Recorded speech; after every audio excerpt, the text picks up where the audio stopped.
Chers spéculateurs, bonjour et bienvenue dans cette vidéo hebdo du samedi. Donc cette semaine, on a enfin le signal qui est lancé sur le silver, sur l'argent métal. C'est un signal de reprise de tendance à très long terme. Donc je vais vous expliquer ma vision sur cet actif.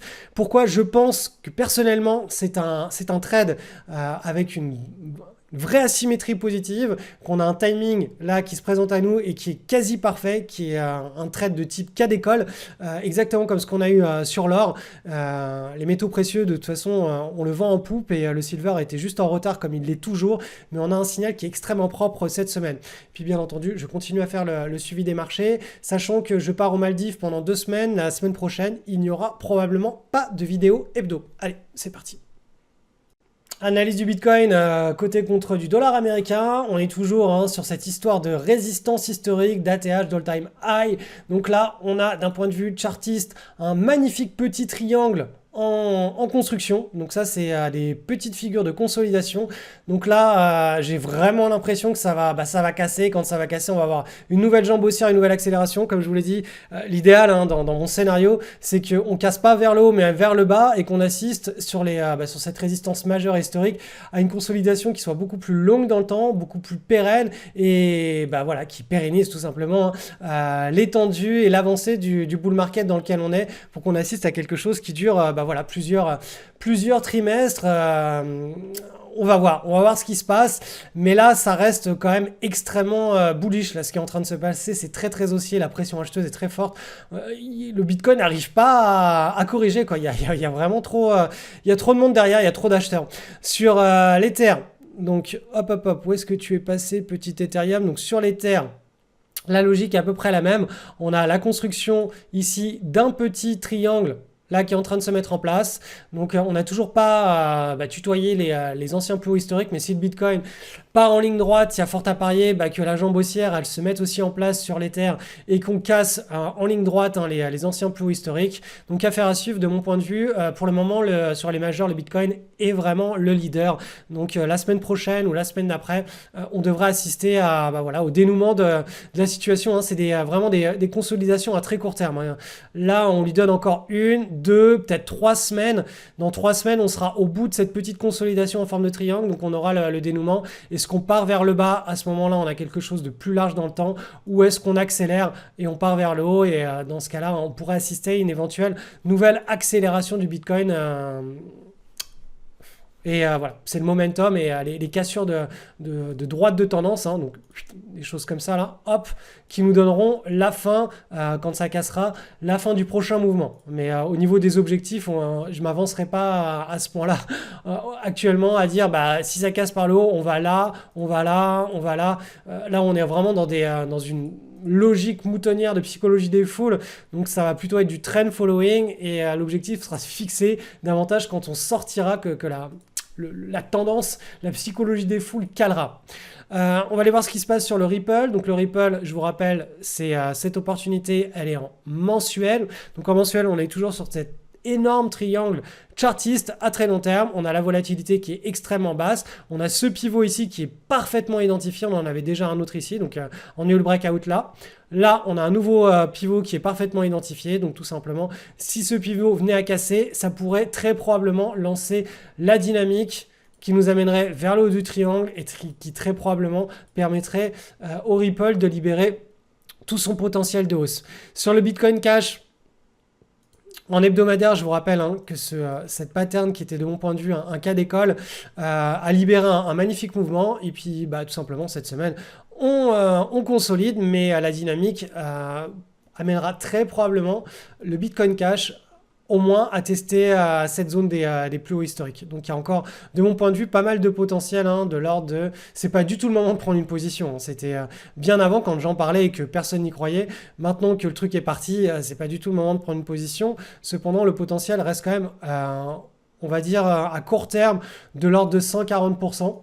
Et pour ceux qui veulent faire de la spéculation sur ce type d'actifs, il faut descendre sur des unités de temps qui sont beaucoup plus basses, quitte à se prendre du bruit de marché, quitte à se prendre des faux signaux. C'est pour ça que moi j'aime bien utiliser des grandes unités de temps comme l'hebdomadaire, voire le daily sur les cryptos pour trouver des opportunités. Ça évite de se retrouver à acheter, vendre, prendre des petites pertes, prendre des petits trades flat, d'en prendre plein et de temps en temps d'avoir ce gros accident positif de richesse. Je préfère vraiment me concentrer sur les opérations où on a beaucoup plus de probabilité de, deux fois sur trois, de se prendre un vrai run, un vrai rush, un vrai accident positif de richesse en retirant tous les petits trades comme ça qui pour moi sont du bruit. Mais bon voilà, après ça fait 20 ans que je spécule maintenant. C'est pour ça que j'ai développé cette façon de visualiser les marchés, mais ça convient à ma personnalité et peut-être et probablement pas à la vôtre. Donc chacun en réalité trouve son plat, son cocktail,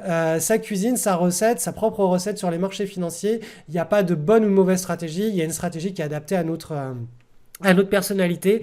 Par contre, il y a un bon et un mauvais money management. Et ça, bon, je vais pas en parler maintenant, mais en tout cas dans l'académie, maintenant, tous les élèves qui font partie de cette aventure comprennent de quoi je parle. Alors, les métaux précieux, donc l'or, coté contre du dollar américain.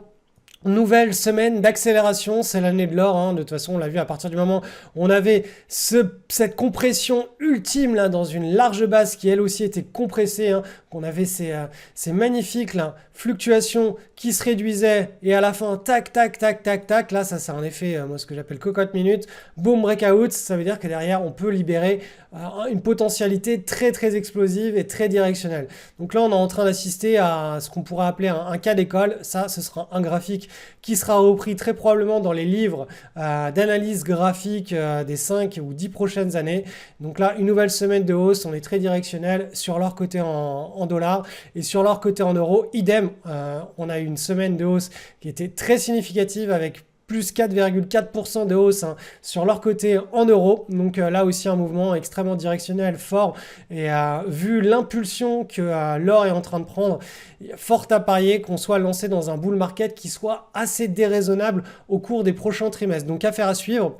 En tout cas, du coup, ce qui se passe cette semaine, c'est que l'argent métal, lui, est en train de lancer, donc avec du retard, c'est toujours comme ça que ça marche, l'argent métal casse là c'est son niveau, donc on est en train de sortir de la pattern et devrait rattraper et même surcompenser à la hausse le mouvement de l'or.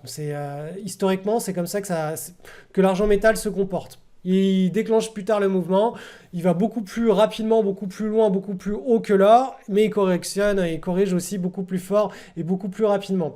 Donc pour rappel, je vous montre le graphe en mensuel du silver, de l'argent métal. Donc voilà, c'est quelque chose qu'on suit depuis des années maintenant. Donc on avait ce marché, entre guillemets, marché baissier, cette large base, reprise de bull market, la première consolidation du nouveau cycle de bull market. Et là, on y est cette semaine, ce mois-ci. On est dans la cassure. C'est une pattern qui est en mensuel. On a cette belle tasse avec cette anse et on a la cassure là. Et on peut timer donc ce breakout sur de l'hebdomadaire pour être beaucoup plus précis avec des meilleurs prix de revient. Et donc on est en plein sur un signal d'achat du point de vue de l'analyse chartiste, de l'analyse technique, de l'analyse comportementale, de la psychologie des foules. Voilà, on y est là. Donc très probablement pour ceux qui comprennent ce que je raconte depuis des années, on a une opportunité en 2024 sur cet actif.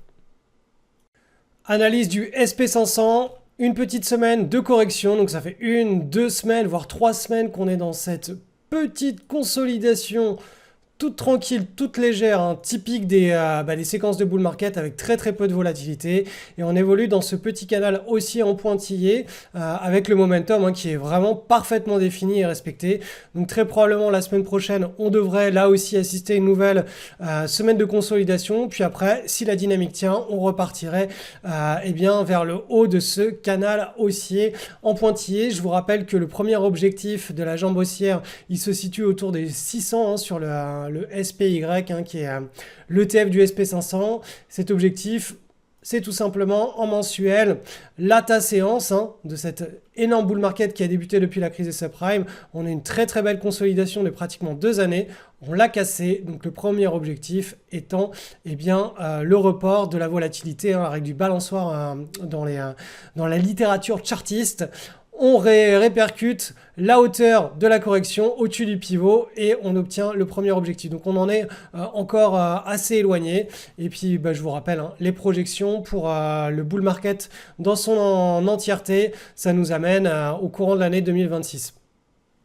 Le Nasdaq en hebdomadaire est dans le même type de situation que le SP500. La petite consolidation, elle est un petit peu plus propre. On a ce qu'on pourra appeler une petite tasse. Et là, on sera en train de construire l'anse, ce qui est une figure de continuation de tendance haussière. Vous voyez que là, on a 2 canaux haussiers. On a le canal haussier entrée dure dans un canal haussier entrée en pointillé. Donc là, pour le moment, la dynamique reste très très bien orientée sur les indices américains. Bien entendu, si on cassait ce canal par le bas, ça pourrait nous amener... Voilà, le scénario alternatif qui pour le moment n'est pas du tout au goût du jour, c'est de casser ce petit canal haussier en dur et d'aller chercher le bas du canal haussier en pointillé. Pour le moment, on n'y est pas du tout. Pour le moment, le scénario privilégié est celui d'une continuation dans cette dynamique, dans ce momentum qui est parfaitement défini depuis le début de l'année, même depuis le mois de décembre 2023. Sur le marché européen, donc le DAX, l'indice allemand, comme expliqué la semaine précédente, on était sur une zone d'objectif. Donc on a bien monté. Typiquement là, ce qui est attendu, c'est davantage une petite latéralisation. Et on verra si cette latéralisation, elle perdure ou pas dans le temps. Si c'est juste un petit phénomène et on continue l'histoire dans cette dynamique haussière, dans ce beau canal haussier, ou si on a besoin d'un peu plus de temps. Et dans ce cas-là, on assisterait à une consolidation un petit peu plus longue dans le temps. Pour le moment, je rappelle, tant que ce canal tient, la dynamique, le scénario privilégié est tout simplement 1, 2, peut-être 3 semaines de consolidation très très très légère avec très peu de volatilité et une continuation de la dynamique du momentum haussier dans ce canal qui est bien défini depuis la fin de l'année 2023, exactement comme sur le marché américain. Et enfin, sur l'indice CAC 40 avec dividendes réinvestis, la logique est la même. On voit cet énorme canal haussier à très long terme depuis l'année 2020. Et on voit le petit canal haussier qui est visible sur tous les indices des pays développés depuis la fin de l'année 2023. On le voit ici. On a buté là depuis 1, 2, 3, 4 semaines. On bute sur cette petite résistance, ce petit pivot. Donc là, on est en train tout simplement de construire potentiellement une petite figure de consolidation au sein de ce canal en pointillé. Donc tant que ce canal en pointillé tient, le scénario privilégié est une continuation du momentum haussier. Ces zones comme ceci là de temporisation, ces marges d'escalier sont ce qu'il y a de plus sain dans un marché haussier. Donc comme je le disais en début de vidéo, je pars en surf trip aux Maldives pendant 2 semaines, donc je ne tournerai pas de vidéo. S'il se passe quelque chose de significatif sur les marchés, vu que j'ai pas du tout de notion de ma connexion internet aux Maldives, je vous enverrai, je communiquerai par email. Donc je vous invite tout simplement, via le lien qui est en dessous, à rejoindre ma mailing list privée pour être mis au courant des choses qui pourraient se passer au cours des 2 prochaines semaines sur les marchés financiers. Et je pense que voilà, au niveau des cryptos, on risque d'avoir des choses intéressantes, donc je communiquerai par email. Donc voilà. Pour être mis au courant, inscrivez-vous. Sachez que vous pouvez vous désinscrire de cette mailing list à tout moment. Dès que vous recevez un mail, vous allez tout en bas et vous cliquez sur vous désabonner et vous ne recevrez plus jamais d'email de ma part. Donc là, rien à voir avec la bourse pour le coup, mais je pense que je vais documenter un petit peu le surf trip aux Maldives à partir de lundi. Donc si vous voulez suivre avec moi ces petites vacances surf, n'hésitez pas à me rejoindre sur mon profil Instagram. Je l'ai remis en public, il était en privé. Donc en principe, c'est quelque chose que je fais pour mes amis et la famille. Mais bon, vu que ce sera un truc assez fun à suivre, je vous invite à suivre cette petite aventure de 2 semaines aux Maldives. Le lien du compte Instagram est en description.